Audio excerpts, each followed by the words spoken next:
Hello friends, मेरा नाम है डॉक्टर रमेश कुमार ठाकुर और आज हम बात करेंगे डेप्थ लिमिटेड सर्च की। Depth limited search DLS। तो ये बेसिकली अनइन्फॉर्म सर्च का एक ऐसा टेक्निक है जिसमें हम डेप्थ जो है सर्च की वो लिमिट कर देते हैं। जैसा नाम है ना डेप्थ लिमिटेड, तो डेप्थ लिमिट तो बेसिकली ये DFS जो डेप्थ फर्स्ट सर्च है उसका ही ये एक इम्प्रूवमेंट है। इम्प्रूवमेंट ये किस तरह का इम्प्रूवमेंट है? DFS में हम देख रहे थे कि एक प्रॉब्लम थी कि अगर एक साइड इनफाइनाइट हो, डेप्थ इनफाइनाइट हो और दूसरे साइड अगर एक डेप्थ नीचे भी गोल हो तो हम सोर्स से गोल तक नहीं पहुंच पाएंगे क्योंकि वो लेफ्ट साइड वाले इनफाइनाइट ब्रांच में वो चला जाएगा और ये इनकम्प्लीट हो जाएगा, सोल्यूशन नहीं ढूंढ पाएगा। तो इस प्रॉब्लम को सॉल्व करने के लिए DLS में एक इंप्रूवमेंट आया कि हम डेप्थ को लिमिट कर देंगे। जैसे हम बता देंगे कि इस डेप्थ तक ही सर्च करना है, जैसे D is equal to 0 1 2 3, D is equal to 3 तक ही सर्च करना है। तो क्या वो मैक्स टू मैक्स यहाँ से सर्च करते करते 3 डेप्थ नीचे तक जाएगा, फिर बैक ट्रैक करना शुरू कर देगा। वो ऐसे ट्रीट करेगा कि यही लास्ट नोड है, यही लीफ नोड है और इसका कोई चार्ज नहीं है, ठीक है, भले इसके नीचे नोड हो, इससे इसको कोई मतलब नहीं है। तो जो भी डेप्थ है वो हम सेट कर देंगे, उसके हिसाब से सर्चिंग होगी। बाकी सर्चिंग जो है सेम टू सेम DFS की तरह ही होगी, कुछ भी अलग नहीं है, सारे चीज़ें वही हैं, वही स्टैक है, वही ये है। तो बस यहाँ पे डेप्थ लिमिट हो जाता है, इसीलिए इसे डेप्थ लिमिटेड सर्च करते हैं, ठीक है। तो इससे ये प्रॉब्लम जो है इनकम्प्लीटनेस की ये दूर हो जाती है DFS से, ठीक है कि DFS इनकम्प्लीट होता है but depth limited search complete हो जाता है कुछ केसेस में। वो केसेस क्या होते हैं कि मान लीजिए जो डेप्थ लिमिट हम लगा रहे हैं उसे हम L से डिनोट करते हैं, basically L is equal to 3।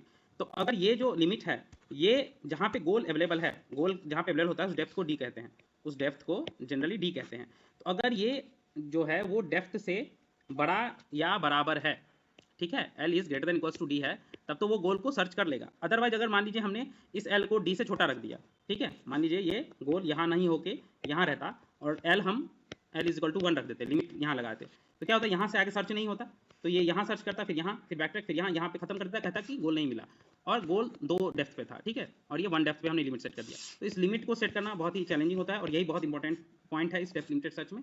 तो चलिए हम देख लेते हैं कि कैसे कैसे इससे रिलेटेड चीज़ें होती हैं और कैसे एल्गोरिदम काम करता है। तो डेप्थ लिमिटेड सर्च है ना, ये कुछ नहीं, ये DFS का ही एक एक्सटेंडेड वर्जन है, एक्सटेंडेड वर्जन। अब इसकी जरूरत क्यों पड़ी, सबसे पहले हम ये जानेंगे। DFS क्या करता था, अगर मान लीजिए इनफाइनाइट रहता था तो ये चला जाता था डेप्थ में, इनफाइनाइट डेप्थ में, और अगर सॉल्यूशन मान लीजिए राइट साइड में फर्स्ट डेप्थ पे भी हो तो ये यहाँ तक नहीं पहुँच पाता था, ये यहीं चला जाता था और इनकम्प्लीट सॉल्यूशन देता था। तो यह ये कहा गया कि इनफाइनाइट ब्रांच में जाने से रोक सकते हैं। कैसे? मान लीजिए किसी एक डेप्थ पे हम लिमिट कर देंगे, लिमिट लगा देंगे। जैसे बाइक में लिमिट लगता है ना कि मान लीजिए 40 से ऊपर बाइक नहीं चलेगी। कोई कोई लोग क्या करते हैं, अपने बच्चे को बाइक चलाने के लिए देते हैं, डेप्थ लिमिट लगा के देते हैं ताकि हाई स्पीड में वो बाइक ना चलाएं। उसी तरह से यहाँ डेप्थ लिमिटेड सर्च में ऐसा DFS हम यूज करेंगे कि जिसका डेप्थ लिमिटेड हो, ताकि वो इनफाइनाइट ब्रांच में ना जाए और हमेशा कंप्लीट रहे, मतलब रिजल्ट ला के दे। रिजल्ट ला के दे ये श्योर नहीं है, बट एटलीस्ट इनफाइनाइट रूप में तो नहीं दे जाएगा, ठीक है। तो यहाँ पे सबसे इंपॉर्टेंट वो डेप्थ लिमिट होता है, ठीक है। ये डेप्थ लिमिट सबसे इंपॉर्टेंट फैक्टर है, इसी को L बोलते हैं। L वो डेप्थ लिमिट है जहाँ तक सर्च होगा जिस लेवल तक, उसके बाद फिर वो बैक ट्रैक करके शुरू कर देगा। तो वो उस लिमिट पे ऐसे ट्रीट करेगा जैसे इसका कोई सक्सेसर ही नहीं है, ठीक है, भले इसका सक्सेसर हो, बट डेप्थ लिमिट पे वो सर्च करेगा इसको एक लीफ नोड की तरह, ठीक है। और L को बहुत ज़्यादा भी रखना चाहिए, बहुत ज़्यादा रखने से क्या हो जाता है, मान लीजिए डेप्थ हमने D equal to 100, L equal to 100 रख दिया तो ये 100 तक नीचे जाएगा, ठीक है। और इधर मान लीजिए एक पे भी है तो उसको एक नोड के गोल तक जाने के लिए इधर लेफ्ट में 100 तक जाना पड़ सकता है। तो बहुत ज़्यादा नहीं रखना चाहिए और इसको हम बहुत कम भी नहीं रख सकते हैं, क्योंकि मान लीजिए ये 1 की बजाय ऐसा हो कि ये डेप्थ इक्वल टू 5 पे हो और हमने L इक्वल टू सेट कर दिया 3, तो ये 3 तक ही रुक जाएगा, सारा सर्च करेगा 3 तक वाला और बोलेगा नहीं है, जबकि 5 पे तो अवेलेबल है।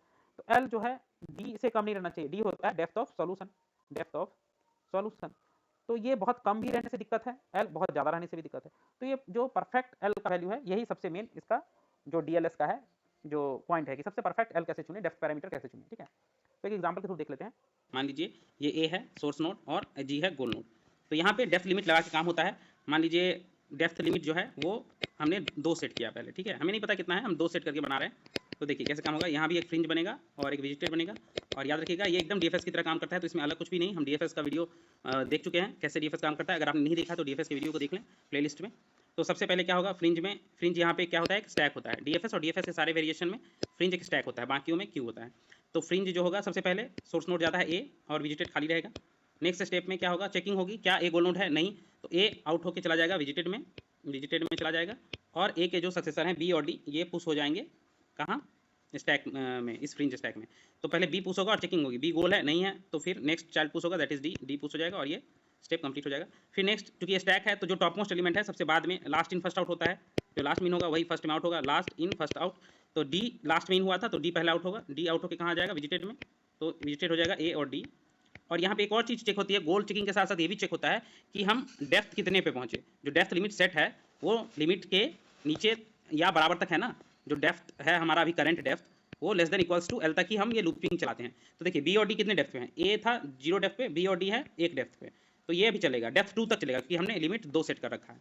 तो अभी हम जो है ये 0 डेप्थ था, ये 1 डेप्थ वाला था, अब 2 डेप्थ वाले पे चलेंगे।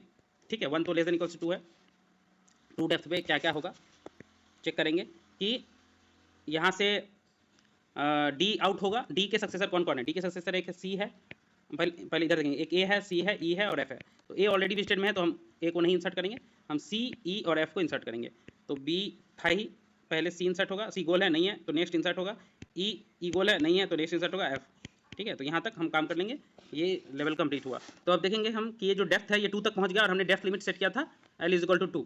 तो ये जो लिमिट वाला है डेप्थ लिमिट तक हम रीच कर चुके हैं, तो अगला इटरेशन हम जो है वो नहीं करेंगे और हमारा क्या होगा, ये फ्रिंज से चला जाएगा सारी चीज़ें विजिटेड में एक एक करके। तो जो लास्ट इन होगा वही आउट होगा।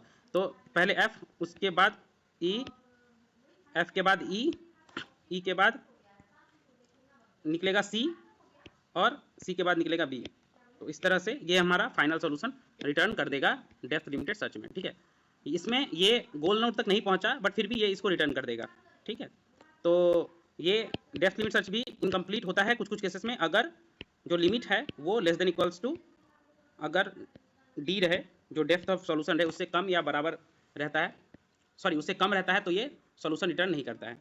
ठीक है, तो देखिए डेप्थ इज इक्वल टू 3 पे था, ये 0 1 2 और 3 पे था गोल और हमने 2 ही रखा, ये less than equals to D था, इसीलिए सॉल्यूशन इनकम्प्लीट हो गया। अगर 3 रहता तो हम सॉल्यूशन तक पहुंच जाते। ठीक है, यही होता है डेप्थ लिमिटेड सर्च। प्रॉपर्टीज देख लेते हैं। तो चूंकि ये डीएफएस का एक्सटेंडेड वर्जन है, इसकी वही प्रॉपर्टीज होंगे डीएफएस के। तो डीएफएस का क्या था, डीएफएस कंप्लीट नहीं था। ठीक है, बट यहाँ पे वो चीज़ हट गई क्योंकि डेप्थ लिमिट लगा दी है ना, तो यहाँ पे कंप्लीटनेस नहीं वाली चीज़ें खत्म हो जाएंगी और ये कंप्लीट होगा, बट एक कंडीशन रहेगा, अगर हम एल की वैल्यू जो सोल्यूशन का डेप्थ है उससे ज़्यादा रखें या बराबर रखें तो ही, तभी तो वहाँ तक चलेगा और डेप्थ मिलेगा। मान लीजिए छोटा रख दिए थे, अभी हमने देखा था इसमें L2 था तो नहीं मिल रहा था, F पे ही रुक गया था, L जब 4 आया बड़ा बराबर होगा, या L3 भी रहता तो भी यहाँ पे चलता और जी तक पहुँच जाते हैं, तो बड़ा या बराबर रहेगा तो ही डेप्थ मिलेगा। तो ये कंडीशन फुलफिल होगा तभी कंप्लीट होगा। ठीक है, कंप्लीट होगा। बट ऑप्टिमल की अगर बात करें तो नहीं है, ऑप्टिमल नहीं है। क्यों नहीं है, क्योंकि नहीं होने पर तो ऑप्टिमल होगा ही नहीं अगर कंप्लीट नहीं हुआ, और कंप्लीट है तो ऑप्टिमल हो भी सकता नहीं भी। क्यों, क्योंकि इसको पाथ कॉस्ट से तो कोई मतलब नहीं है ना।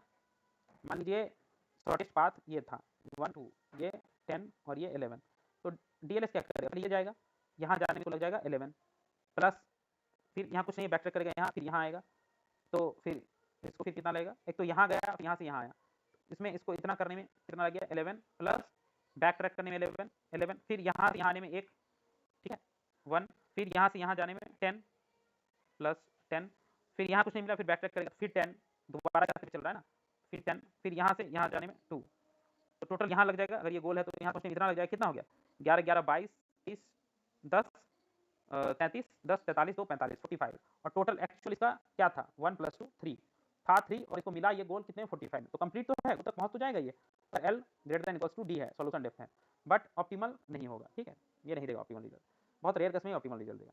और टाइम एंड स्पेस कॉम्प्लेक्सिटी, इससे तो कोई मतलब चर्चा करने की जरूरत नहीं है, जैसा डीएफएस का था वैसा इसका भी होगा। डीएफएस का क्या होता था v⁻m, वेयर m था डेप्थ ऑफ द शैलोस्ट नोड या मैक्सिमम डेप्थ, बट यहाँ पे मैक्सिमम डेप्थ क्या है हम डिफाइन कर रहे हैं, वो क्या होता है L होता है मैक्सिमम डेप्थ, यहाँ तक चलता है, ये m की जगह बस L आ जाएगा, जहाँ जहाँ m था ना डीएफएस में वहाँ L आ गया, तो b⁻L हो गया, b⁻L, और वहाँ b × m था तो यहाँ b × L हो जाएगा।